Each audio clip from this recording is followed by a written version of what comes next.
Սանկտ Պետերբուրգի ակադեմիկոս Պավլովի անվան պետական բժշկական համալսարանի ախտորոշման և բուժման ռենտգեն վիրաբուժական մեթոդների թիվ 1 բաժանմունքի ղեկավար, ինտերվենցիոն սրտաբան Ալեքսեյ Բյուրյուկովի հետ Էրեբունի բժշկական կենտրոնի սրտաբանական կենտրոնի անգիոգրաֆիկ ծառայության ինտերվենցիոն սրտաբան Արսեն Ծատուրյանը Merrill Life Sciences կազմակերպության աջակցությամբ նորագույն և ժամանակակից միջամտություն է կատարում՝ աորտալ փականի ներանոթային հերթական պրոթեզավորում է։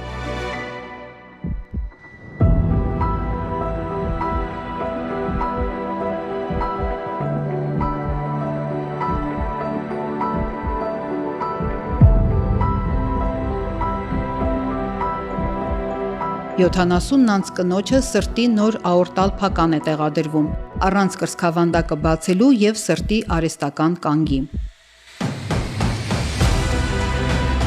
Աորտալ փականի ստենոզը աորտալ փականի նեղացումն է, որը ձախ փորոքի և աորտայի միջև առաջացնելով ճնշման տարբերություն, հանգեցնում է սրտային անբավարարության և հանկարծամահության։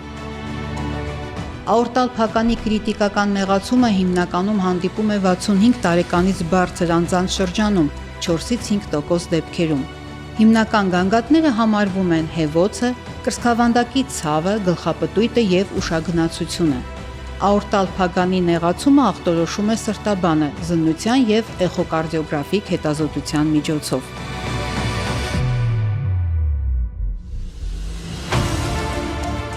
Այս հիվանդությունը հնարավոր չէ բուժել դեղերով։ Աորտալ փականի ստենոզ կրիտիկական նեղացում ունեցող հիվանդները հիմնականում իմպլանտացիայի կարիք են ունենում։ Արսեն Ծատուրյանն այս վիրահատությունները արտասահմանցի գործընկերների հետ երկար տարիներ է կատարում։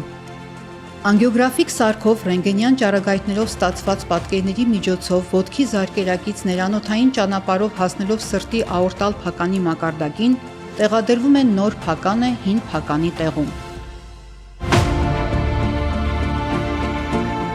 Նոր փականը տեղադրելուց հետո ճնշման տարբերությունը վերանում է, հիվանդության ախտանշանները հետ են զարգանում, հիվանդն արագ կազդուրվում է առանց հետվիրահատական լուրջ բարդությունների։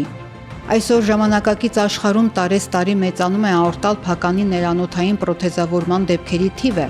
Եվրոպական սրտաբանների ասոցիացիան բուժման նոր ուղեցույցներ է առաջարկում։ Բժշկությունն այստեղ մեծ քայլերով առաջ է գնում աորտալ փականի նեղացման դեպքերում ներանոթային վիրահատությունների թվի աճով։ Այս սկզբունքով է առաջնորդվում նաև Էրեբունի բժշկական կենտրոնը։